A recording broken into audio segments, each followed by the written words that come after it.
유럽 최강국이었던 나라가 무너지고 있습니다. 세계 4위 경제 대국, 유럽연합의 NG이라 불리던 독일이 지금 심각한 침체에 빠져 있죠. 놀라운 건 이게 단순한 일시적 불황이 아니라는 겁니다. 독일 경제가 2019년 수준도 회복하지 못했다는 충격적인 통계가 나왔으니까요. 더 심각한 건 이 위기가 어제 오늘 시작된 게 아니라는 점입니다. 지금부터 독일이라는 나라가 어떻게 여기까지 왔는지, 그리고 왜 빠져나올 수 없는 늪에 빠졌는지 이야기를 시작해 보겠습니다. 사람들은 독일 경제 위기가 러시아의 우크라이나 침공 때문이라고 생각하죠. 에너지 공급이 끊겼으니까 당연히 타격을 받았을 거라고요. 하지만 진실은 다릅니다. 독일의 성장률은 이미 2019년부터 유로존 평균보다 낮았거든요. 우크라이나 전쟁은 그저 병든 환자를 더 아프게 만든 촉매제였을 뿐이에요. 실제로 독일 통계청이 최근 발표한 자료를 보면 2분기 경제 성장률이 마이너스 0.3%를 기록했습니다. 게다가 2023년과 2024년 GDP 수치까지 하향 조정됐어요. 이게 뭘 의미하냐고요? 독일 경제가 코로나 이전 수준조차 회복하지 못했다는 뜻입니다. 독일이 원래부터 이렇게 약한 나라는 아니었습니다. 오히려 정반대였죠. 독일은 150년도 안 된 젊은 국가지만 믿을 수 없을 만큼 빠르게 성장한 나라였거든요. 영국, 프랑스, 스페인 같은 나라들은 수백 년 동안 제국을 건설하며 부를 축적했어요. 반면 독일은 1871년 프로이센 프랑스 전쟁 이후에야 비로소 통일국가가 됐습니다. 뒤늦게 출발했지만 독일은 놀라운 속도로 산업화를 이뤄냈죠. 공장을 짓고 항구를 만들고 철도를 깔았습니다. 이미 산업혁명을 겪은 나라들의 기술을 배워서 빠르게 적용했어요. 20세기가 시작될 무렵 독일의 철강 생산량은 미국과 영국을 넘어섰습니다. 당시 철강은 국력을 측정하는 핵심 지표였으니까요. 사람들은 이 급격한 성장을 독일의 기적이라고 불렀어요. 중국, 일본, 한국도 나중에 빠른 성장을 이루면서 각자의 기적이라는 별명을 얻었지만 독일이 진짜 원조였던 셈이죠. 그런데 문제는 독일이 전쟁을 시작했다는 겁니다. 1차 세계대전에서 패배한 뒤 독일 제국은 무너졌어요. 황제는 퇴위했고 바이마르 공화국이 세워졌습니다. 전쟁에 진 것도 모자라 승전국들은 독일에게 천문학적인 배상금을 요구했어요. 연합국들은 전쟁으로 입은 피해를 독일이 다 갚아야 한다고 생각했거든요. 이미 황폐해진 나라에 엄청난 빚을 떠안긴 거죠. 독일은 거듭 무너졌습니다. 전쟁에서 패배해 기반시설이 파괴됐는데 거기에 막대한 배상금까지 떠안았어요. 통화를 안정시키려 애쓰는데 초인플레이션이 터졌습니다. 빚을 갚지 못하자 프랑스가 독일의 가장 산업화된 루르 지역을 점령해버렸죠. 겨우 회복하나 싶었는데 대공황이 왔습니다. 이런 악조건 속에서 아돌프 히틀러 같은 민족주의 지도자가 권력을 잡게 된 거예요. 나치 정권은 인프라 투자를 대대적으로 늘렸습니다. 실업률이 거의 제로에 가까워졌죠. 당시 세계 여러 나라에서 이걸 칭찬했어요. 하지만 속을 들여다보면 문제투성이었습니다. 완전 고용이라지만 여성과 나치가 부적격자로 분류한 사람들은 아예 노동시장에서 배제됐거든요. 통계상으로만 실업률이 낮았던 거죠. 더 큰 문제는 이 경제 성장이 빚으로 이뤄졌다는 겁니다. 독일은 돈을 빌려서 경기를 부양했어요. 불황일 땐 정부가 돈을 많이 쓰고 세금을 낮추는 게 맞습니다. 하지만 호황일 때 세금을 올리고 지출을 줄여서 빚을 갚아야 하죠. 독일은 다른 방법을 택했습니다. 이웃나라를 침략해서 재산을 빼앗아 빚을 갚으려 했던 거예요. 당연히 다른 나라들이 받아들일 리 없었죠. 결국 2차 세계대전이 터졌고 독일은 또다시 패배했습니다. 전쟁이 끝난 뒤 독일은 둘로 쪼개졌어요. 서쪽은 연합국이, 동쪽은 소련이 관리하게 됐습니다. 서독은 공식 명칭이 독일 연방공화국이었고 서방 진영에 속했죠. 1차 대전 이후와는 다르게 이번엔 승전국들이 패전국을 짓밟지 않았습니다. 마셜 플랜을 실행해서 오히려 독일 재건에 돈을 쏟아부었어요. 이건 세 가지 목적이 있었습니다. 첫째, 독일 국민들에게 좋은 삶을 보장해서 또다시 민족주의 지도자를 지지하지 않게 만드는 거였어요. 둘째, 연합국 입장에서 새로운 무역 파트너를 확보하는 것이었습니다. 셋째, 가장 중요하게는 서독이 소련의 공산주의에 넘어가지 않도록 하는 거였죠. 서독은 초반에 많은 지원을 받았지만 스스로의 힘으로도 번영했습니다. 도이치마르크라는 새 화폐를 도입해서 초인플레이션 문제를 해결했어요. 자동차와 소비재를 만들어 전 세계로 수출하기 시작했습니다. 일본과 비슷한 경로였죠. 반면 동독은 완전히 다른 길을 걸었습니다. 공식 명칭은 독일 민주공화국이었고 소련의 영향 아래 있었어요. 서독이 경제 기적을 이루며 세계적인 브랜드를 만들어내고 높은 생활 수준을 달성하는 동안 동독은 뒤처졌습니다. 전형적인 소련식 경제 계획이 시행됐죠. 산업이 국유화되고 배급제가 실시됐어요. 공산주의 국가라고 공식 선언하진 않았지만 소련의 영향을 강하게 받았습니다. 냉정하게 말하자면 동독은 서독만큼 축복받지 못했어요.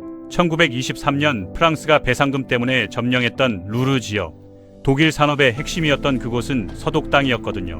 게다가 동독은 지리적으로도 불리했습니다. 영토가 더 작았고 무역을 위한 바다 접근성도 떨어졌어요. 날씨도 더 춥고 식량 생산도 어려웠죠. 그럼에도 동독은 동구권 국가들 사이에서 모범 사례로 꼽혔습니다. 공산주의가 얼마나 훌륭한지 보여주는 쇼케이스였던 거예요. 겉으로는 그럴듯했지만 별로 좋지 않았습니다.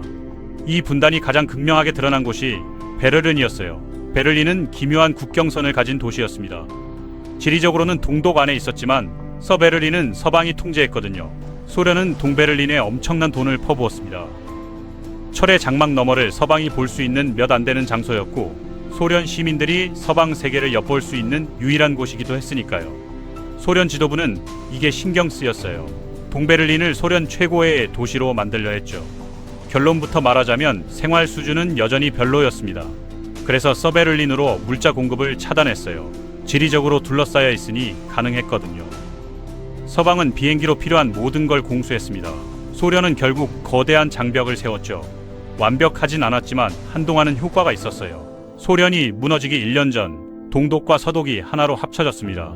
독일 연방공화국이라는 이름 아래 통일이 이뤄진 거예요. 수도는 베를린으로 정해졌고 몇 달 뒤 베를린 장벽이 무너졌습니다. 모두가 행복하게 살았을까요? 전혀 아니었습니다.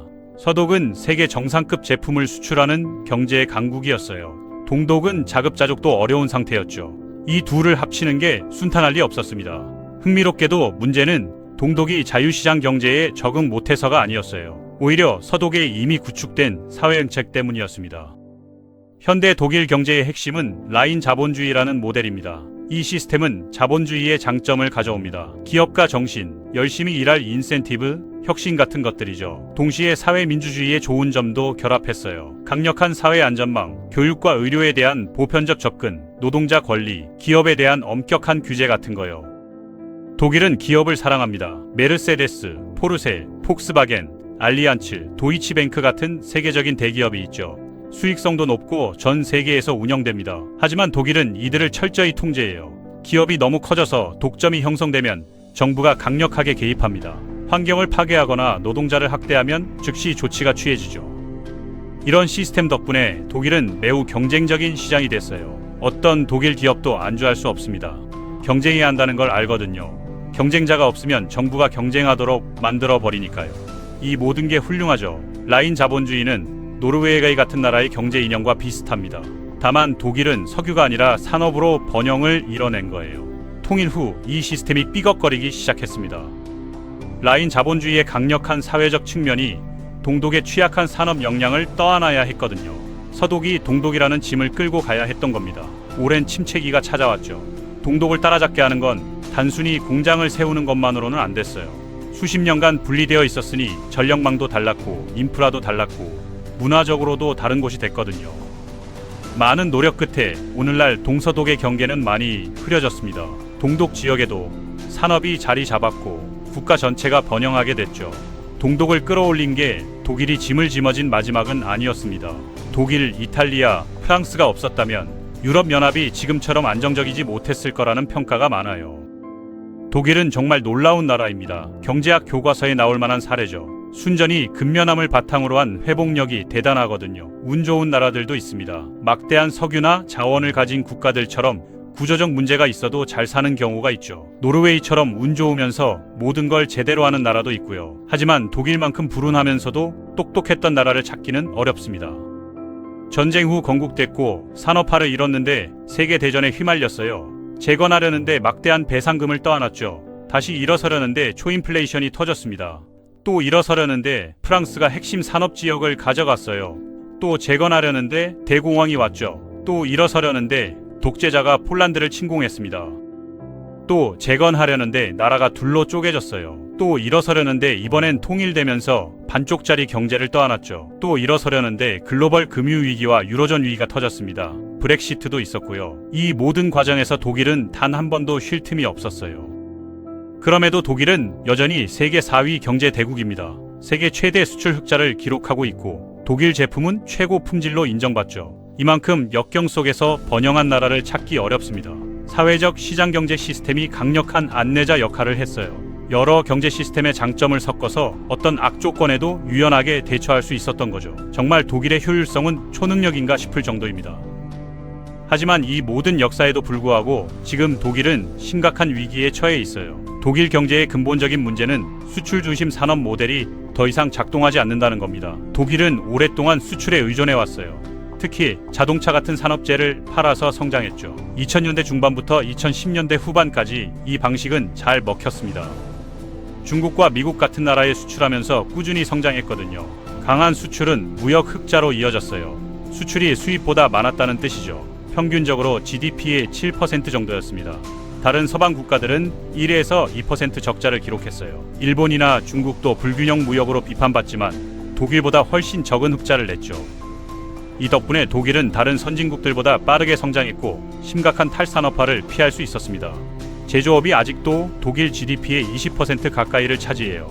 미국, 프랑스, 영국은 10% 정도밖에 안 되거든요. 독일 경제는 유럽의 부러움을 샀습니다. 영국에선 독일 경제를 다룬 책이 베스트셀러가 됐을 정도예요. 슈레더부터 시작된 역대 독일 정부들은 이 프로젝트를 전폭 지지했습니다. 자동차 산업이 가장 대표적이었죠. 독일 수출 산업 모델의 핵심으로 여겨졌고 특혜를 받았어요. 슈레더는 아예 자동차 수상이라는 별명이 붙었을 정도입니다. 이전 정부도 자동차 업계와 지나치게 가깝다는 비판을 받았어요. 독일 안팎에서 인기 있었던 이 모델이지만 수출 부분과 산업 부분 모두 취약점이 있었습니다. 우선 수출 의존도가 높으면 세계 경제 둔화에 더 취약해져요. 다른 나라 경제가 멈추면 독일 수출품 수요가 줄어들거든요. 독일 내수 시장은 이를 보완할 위치에 있지 않았습니다. 국내 수요가 만성적으로 약했으니까요. 독일 정치인들은 무역 흑자를 산업 역량의 증거라고 자랑했지만 사실 이건 내수 약세의 반영이기도 했어요. 무역 흑자는 단순히 파는 게 사는 것보다 많다는 뜻이거든요.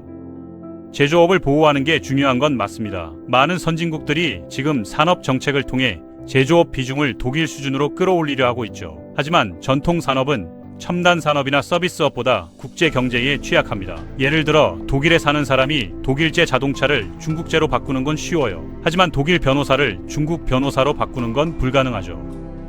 독일이 자동차 같은 전통 중공업에서 벗어나 AI 같은 신산업으로 가지 않았던 것도 문제를 악화시켰습니다. 외국 경쟁에 더 취약한 분야에 계속 매달렸던 거예요. 이 모델의 한계가 처음 드러난 건 2019년 초였습니다. 독일 경제가 둔화됐고 이 분기에는 실제로 마이너스 성장을 기록했어요. 산업 생산이 급격히 떨어진 게 주된 원인이었습니다. 전년 대비 4%나 감소했거든요. 상당 부분이 중국과 관련이 있었어요. 지난 10년간 중국 수출이 독일 산업에 꾸준한 성장 동력을 제공했는데 중국 기업들이 가치 사슬의 상단으로 이동하면서 중국 내에서 독일 제품을 대체하기 시작한 겁니다. 자동차가 좋은 예죠. 바로 이 시기에 중국 자동차 회사들이 중국 시장에서 독일 차를 밀어내기 시작했어요. 나중엔 국제 시장에서도 그렇게 됐고요. 그 다음 타격은 러시아의 우크라이나 침공이었습니다. 에너지 공급이 끊기면서 에너지 가격이 치솟았고 독일 산업의 경쟁력이 떨어졌죠. 올해 초 트럼프가 재집권하면서 상황은 더 악화됐어요. 트럼프의 관세가 독일의 대미 수출에 직접적인 타격을 줬습니다. 더 나쁜 건 이게 세계 경제 전반을 둔화시켰다는 거예요. 독일 수출업자들에겐 악재였죠. 산업 생산 침체가 계속되면서 상황은 더 심각해졌습니다.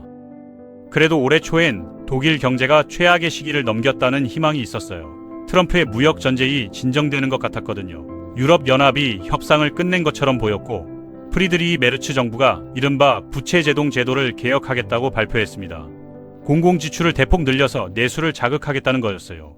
이론적으로는 독일 산업에 새로운 수요를 만들어줄 수 있었죠. 여기서 부채 제동 정책이란 연방정부의 신규 부채를 GDP의 0.35% 이내로 제한하여 구조적 재정 적자를 통제하는 겁니다. 주정부는 원칙적으로 신규 부채가 허용되지 않습니다. 이는 단순한 법 조항이 아닌 미래 세대에게 빚을 떠넘기지 않겠다는 독일 국민의 강력한 약속이자 철학이에요. 6월에는 독일의 주요 연구기관 두 곳이 2025년과 2026년 성장 전망을 크게 상향 조정했습니다. 하지만 그 낙관론은 금방 사라졌어요. 지난달 말 독일 통계청이 2분기 경제가 0.3% 축소됐다고 발표했거든요. 2023년과 2024년 전체 GDP 수치도 하향 조정됐습니다. 놀랍게도 독일 경제가 아직도 2019년보다 작다는 의미였죠. 도대체 무슨 일이 벌어진 걸까요? 일부는 독일의 상대적으로 높은 임금 상승률 때문입니다. 최근 유로화 강세도 한몫했어요. 독일 수출품의 경쟁력이 떨어진 거죠. 재정 정책도 실망스러웠습니다. 새 정부가 예상만큼 돈을 주지 않았고 더 야심찬 구조개혁도 회피했거든요. 하지만 이번 하락의 주된 이유는 역시 중국인 것 같습니다. 중국 기업들이 국제시장에서 독일 기업을 압도하기 시작했어요. 트럼프의 관세가 이 추세를 더 가속화시켰습니다. 중국 수출업자들이 미중 무역 차질에 대응해서 수출 방향을 유럽과 다른 시장으로 돌렸거든요. 독일 기업들은 중국산 제품 홍수와 경쟁해야 했어요. 종종 말도 안 되게 싼 가격으로요. 7월 수출은 전월 대비 0.6% 감소했고 대미 수출은 4년 만에 최저치를 기록했습니다. 메르츠 정부에겐 불행하게도 이 위기에서 빠져나갈 명확한 방법이 보이지 않습니다. 중국의 경쟁은 이제 영구적인 현실이에요. 전 세계적인 보호무역주의 확산도 수출 주도 경제인 구조적 역풍이죠. 아마 최선의 방법은 내수를 자극해서 수출 의존도를 낮추는 동시에 전통 산업에서 벗어나는 것일 겁니다. 문제는 이게 장기 프로젝트라는 거예요. 독일 정치권이 20년간 고수해온 성장 모델을 포기해야 하거든요. 쉽지 않은 선택이죠. 독일은 지금까지 끝없이 무너지고 다시 일어서는 과정을 반복해왔습니다. 1차 대전 패배, 초인플레이션, 대공황, 2차 대전 패배, 분단, 통일의 혼란, 금융위기까지 모든 걸 견뎌냈어요. 그때마다 독일은 재건에 성공했죠. 하지만 이번 위기는 성격이 다릅니다. 과거의 위기들은 대부분 외부 충격이었어요. 전쟁, 배상금, 금융위기 같은 거요. 복구하면 다시 성장할 수 있었죠. 지금은 독일 경제 모델 자체가 시대에 뒤처진 겁니다. 수출 중심, 전통 제조업 중심 모델이 더 이상 통하지 않는 세상이 된 거예요. 중국은 이제 독일의 고객이 아니라 경쟁자입니다. 미국은 보호무역주의로 돌아섰어요. 전 세계 시장이 중국산 저가 제품으로 넘쳐나고 있습니다. 독일이 70년 넘게 키워온 산업 경쟁력만으로는 부족한 시대가 온 거죠. 더 심각한 건 독일이 미래 산업에 투자하지 못했다는 점입니다. AI, 반도체, 신재생 에너지 같은 분야에서 독일은 뒤처져 있어요. 내연 기관차 시대엔 최강자였지만 전기차 시대엔 중국에 밀리고 있습니다. 폭스바겐은 중국 시장에서 점유율이 급락했어요. 독일 정산업 전체가 위협받고 있죠. 자동차는 독일 제조업의 상징이었는데 그 상징이 흔들리는 겁니다. 문제는 단순히 한 산업의 위기가 아니에요. 독일 경제 전체를 지탱해온 철학의 위기거든요. 라인 자본주의는 제조업 강국을 전제로 작동하는 시스템입니다. 산업 노동자들에게 높은 임금과 복지를 제공하고 그들이 다시 소비하면서 선순환을 만드는 거죠. 하지만 제조업이 무너지면 이 시스템 전체가 흔들립니다. 독일의 높은 임금은 이제 경쟁력을 떨어뜨리는 요인이 됐어요. 중국은 훨씬 싼 가격에 비슷한 품질의 제품을 만들어내거든요. 독일 기업들은 비용 절감 압박을 받고 있습니다. 일자리가 줄어들 수밖에 없죠. 그렇다고 임금을 낮추면 내수가 더 위축됩니다. 악순환이 시작되는 거예요. 유럽연합 내에서 독일의 역할도 복잡한 문제입니다. 독일은 오랫동안 유로존의 엔진이었어요. 독일이 잘 되면 다른 나라들도 덩달아 좋아졌죠. 그리스, 스페인, 이탈리아 같은 나라들이 어려울 때 독일이 버팀목이 됐습니다. 하지만 이제 독일 자체가 버거워하고 있어요. 유로존 전체 성장률을 끌어올릴 여력이 없는 겁니다. 오히려 독일의 침체가 유럽 경제 전체의 발목을 잡고 있죠. 유로존은 단일 통화를 쓰지만 재정 정책은 각국이 따로 운영합니다. 이게 문제예요. 독일이 긴축을 고집하면 다른 나라들도 자극적인 정책을 쓰기 어려워지거든요. 독일의 부채 제동 정책은 이런 맥락에서 논란이 많았습니다. 재정 건전성엔 좋지만 경제 위기 때 대응력을 떨어뜨립니다. 메르츠 정부가 이 규칙을 완화하겠다고 했을 때 기대가 컸던 이유죠. 하지만 실제로는 기대에 못 미쳤어요. 정치적 저항이 컸고 연정 파트너 간 이견도 있었습니다. 구조 개혁도 마찬가지예요. 노동시장 유연화, 규제 완화, 디지털 전환 같은 게 필요하다는 건 모두 알고 있습니다. 문제는 실행이죠. 기득권의 반발이 만만치 않거든요. 자동차 업계는 내연기관 생산을 유지하고 싶어해요. 노조는 일자리 보호를 원하고요. 정치인들은 표를 의식해서 강력한 개혁을 추진하기 어렵습니다. 독일 국민들 스스로도 변화에 저항하는 면이 있어요. 지난 20년간 잘 작동하던 시스템을 왜 바꿔야 하냐는 거죠. 하지만 세상은 이미 변했습니다. 2000년대 초반 독일이 산업 강국으로 부상할 때와는 완전히 다른 환경이에요. 당시엔 중국이 값싼 노동력을 제공하는 생산기지였습니다. 독일 기업들은 중국에 공장을 짓고 중국 시장에 제품을 팔았죠. 이제 중국은 기술 강국이 됐어요. 독일 기업의 경쟁자가 된 겁니다. 독일이 가진 기술 우위도 빠르게 사라지고 있어요. 중국 기업들은 엄청난 속도로 기술을 따라잡고 있습니다. 때로는 앞서가기도 하죠. 전기차 배터리, 태양광 패널, 5G 장비 같은 분야에서 중국이 이미 선두에 있어요. 독일이 자랑하던 정밀기계 공업도 위협받고 있습니다. 중국의 CNC 공작 기계가 품질을 빠르게 높이고 있거든요. 가격은 훨씬 싸고요.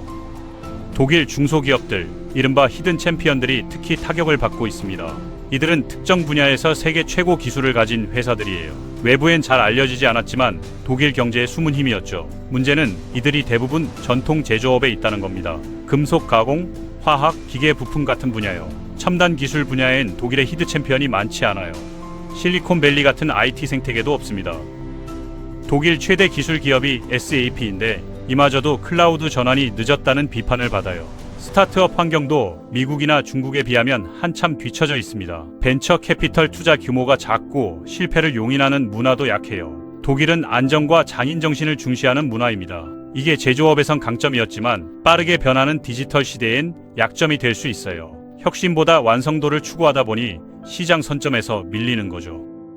에너지 전환 문제도 있습니다. 독일은 재생에너지로의 전환, 이른바 에너지 밴데를 추진해왔어요. 탈원전, 탈석탄을 선언하고 풍력과 태양광을 늘렸죠. 문제는 러시아산 천연가스에 지나치게 의존했다는 겁니다. 우크라이나 전쟁으로 그 공급이 끊기면서 에너지 가격이 폭등했어요. 독일 산업은 저렴한 에너지를 전제로 경쟁력을 유지했는데 그 기반이 무너진 겁니다. 화학기업 바스프 같은 곳은 생산시설을 해외로 옮기는 것까지 검토하고 있어요. 에너지 집약적 산업들이 독일을 떠날 수도 있다는 우려가 커지고 있습니다. 재생에너지로 전환하는 건 옳은 방향이지만 그 과정이 너무 급격했고 대안 준비가 부족했다는 비판이 나옵니다. 전력망 인프라도 충분히 확충되지 않았어요. 북부에 풍력 발전 만든 전기를 남부의 산업지대로 보낼 송전망이 부족하거든요. 인구 문제도 심각합니다. 독일은 빠르게 고령화되고 있어요. 출산율은 매우 낮고 노동인구는 줄어들고 있습니다. 이민으로 어느 정도 보완하고 있지만 충분하지 않죠. 숙련 노동자 부족이 산업 현장에서 실제 문제가 되고 있습니다. 엔지니어, 기술자를 구하기 어렵다는 기업들이 많아요. 교육 시스템도 변화가 필요합니다. 독일의 직업 교육, 이른바 듀얼 시스템은 세계적으로 인정받아왔어요. 학교와 기업에서 동시에 교육받는 방식이죠. 제조업 시대엔 완벽한 시스템이었습니다. 하지만 디지털 시대에 맞는 인재를 키우는 데는 한계가 있어요. 소프트웨어 개발자, 데이터 과학자 같은 인력이 부족합니다. 대학도 문제예요. 독일 대학은 학비가 거의 없어서 접근성은 좋지만 세계 최고 수준은 아닙니다. 미국의 아이비리그나 MIT 같은 대학에 비하면 연구 역량이 떨어지죠. 최고 인재들이 미국으로 빠져나가는 두뇌 유출도 일어나고 있습니다. 관료주의도 독일의 발목을 잡습니다. 규제가 너무 많고 복잡해요. 새로운 사업을 시작하거나 공장을 짓는데 시간이 오래 걸립니다. 허가 절차가 까다롭고 환경 규제도 엄격하죠. 장기적으로는 좋은 것들이지만 단기적으로는 경쟁력을 떨어뜨립니다. 디지털 인프라도 뒤처져 있어요. 독일의 인터넷 속도는 선진국 중 하위권입니다. 5G 보급도 느려요. 정부 서비스의 디지털화도 한참 늦었습니다. 코로나 시기에 보건소가 팩스로 확진자 정보를 주고받았다는 게 상징적이죠. 이 모든 문제들이 복합적으로 작용하면서 독일 경제를 짓누르고 있습니다. 단일 원인이 아니라 구조적 문제들이 얽혀 있는 거예요. 해결도 그만큼 어렵습니다. 한두 가지 정책으로 해결될 문제가 아니거든요. 경제 모델 전체를 바꿔야 하는 상황입니다. 독일 정치권은 이 현실을 인정하기 시작했어요. 메르츠 총리는 독일이 심각한 위기에 있다고 공개적으로 말했습니다. 야당도 구조개혁의 필요성에는 동의하고 있죠. 문제는 속도와 방향입니다. 어떤 산업에 투자할 것인가, 어떤 규제를 완화할 것인가, 사회 안전망을 어떻게 유지하면서 경쟁력을 높일 것인가, 이런 구체적인 질문들에 대한 합의가 없어요. 보수와 진보, 노동과 자본, 세대 간 이해관계가 충돌합니다. 독일이 과거의 위기를 극복했던 방식은 대체로 비슷했어요. 근면하게 일하고 품질 좋은 제품을 만들고 수출하는 거였죠. 하지만 이번엔 그 방식 자체가 통하지 않습니다.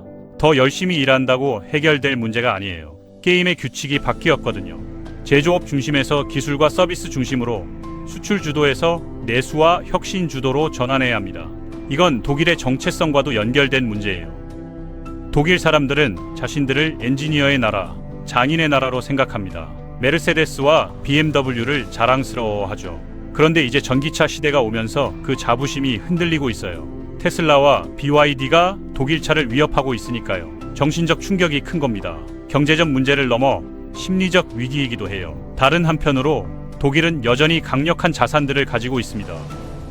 숙련된 노동력, 우수한 인프라, 강한 법치, 안정된 사회가 있어요. 기업들의 R&D 역량도 여전히 높습니다. 브랜드 가치도 무시할 수 없죠. 독일제라는 말 자체가 품질을 보증하는 의미를 갖고 있으니까요. 문제는 이런 자산들을 새로운 방향으로 활용하지 못하고 있다는 겁니다. 과거의 성공 공식에 갇혀서 변화를 주저하고 있어요. 아이러니하게도 독일의 강점이 약점이 된 상황이죠. 한 가지 희망적인 신호는 위기 인식이 확산되고 있다는 점입니다. 정치권, 기업, 국민 모두 뭔가 바뀌어야 한다는 걸 느끼고 있어요. 논쟁이 뜨거워지고 있는 것 자체가 변화의 시작일 수 있습니다.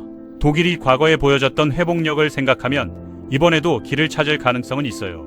다만 이전과는 다른 방식이어야 하겠죠. 단순히 재건이 아니라 재창조가 필요한 시점입니다. 오늘 이야기는 여기까지입니다. 시청해주셔서 감사합니다.